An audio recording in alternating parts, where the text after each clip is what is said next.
புதன்மேட்டில் நட்சத்திரக்குறி இருந்தால் திருடுவார்.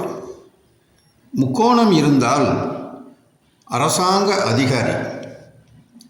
புள்ளியால் ஆன ரேகை இருந்தால் பிறரை ஏமாற்றும் பேர்வழி.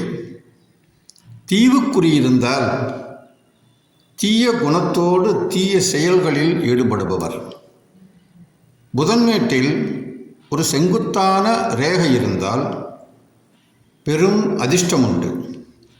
அந்த ரேகை சூரியமேட்டை நோக்கி சென்றிருந்தால் அதிர்ஷ்ட பங்கமாகும், அதாவது துரதிர்ஷ்டமாகும்.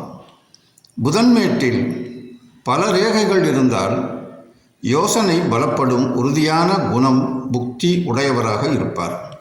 சூரியமேடு உயர்ந்திருந்தால் அதிக ஆசை கொண்டவர். புகழுக்கு ஆளாவார். மனோராஜ்யம் கட்டுவார்.